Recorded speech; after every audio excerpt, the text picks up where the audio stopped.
Well, folks, Canada has a new captain at the helm. Mark Carney, former head of the Bank of Canada and Bank of England, is now leader of the Liberal Party. He steered both countries through choppy economic waters. Remember the 2008 recession? Carney was there. Brexit chaos? He handled that too. Carney won with 85.9% of the vote. Liberals see Carney as the man for change. Trudeau will ensure a smooth transition. Show Carney the ropes, where the coffee machine is. The political landscape is challenging. It's as stable as a wobbly table. The economy's got hiccups, and relations with the US are frosty. It's enough to make a fella reach for an extra double-double, eh? Still, there's hope in his steely blue eyes. Carney's got a plan, and he's sticking to it. He's a straight shooter, not afraid to call it as he sees it.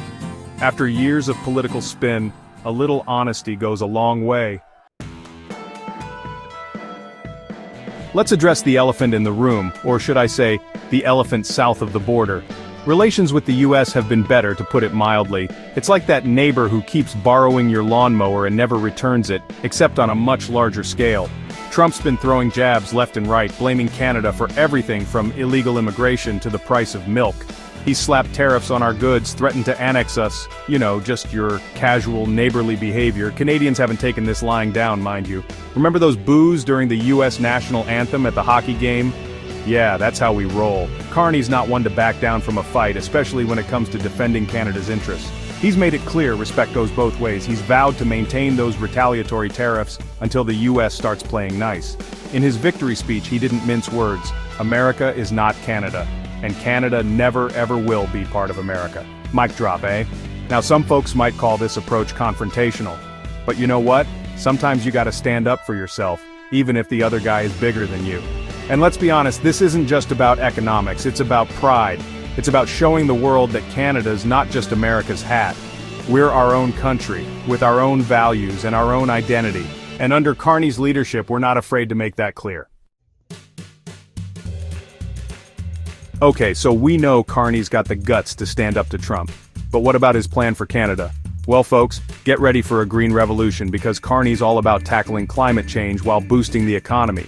His platform reads like a love letter to Mother Nature, with promises of clean energy, reduced emissions, and a whole lot of green investment. He wants to shift the burden of the carbon tax from everyday Canadians to those big corporations who can actually afford it. And instead of punishing drivers with fuel taxes, he's proposing incentives for folks to switch to electric cars and energy-efficient homes. But it's not all about hugging trees and saving the polar bears. Carney's got his eye on the bottom line too. He wants to leverage Canada's natural resources, like those shiny critical minerals everyone's after, to create jobs and attract investment. Think of it as a win-win, a healthy planet and a healthy economy. Now, some critics are already saying his plans are too ambitious, too expensive. But hey, you don't achieve big things by thinking small, right? Carney's got a track record of defying expectations. He's not afraid to make bold moves to shake things up a bit. And let's face it, with the state of the world today, maybe a little shake-up is exactly what we need. Alright, let's not sugarcoat it. Carney's got his work cut out for him. The next election is just around the corner and the Conservatives are breathing down his neck. Their man, Pierre Poilievre, is no slouch. He's been busy criticizing Carney's past, trying to paint him as some sort of Wall Street elitist who's out of touch with regular Canadians. The polls are tight, folks, tighter than a beaver's tail on a cold winter's day.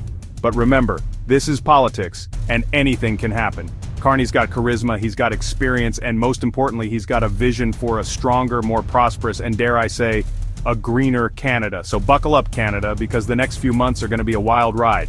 But with Mark Carney at the helm, I get the feeling we're heading in the right direction.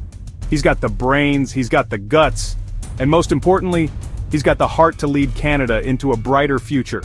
And hey, if he can patch things up with our neighbors down south, well, that's just a bonus, eh?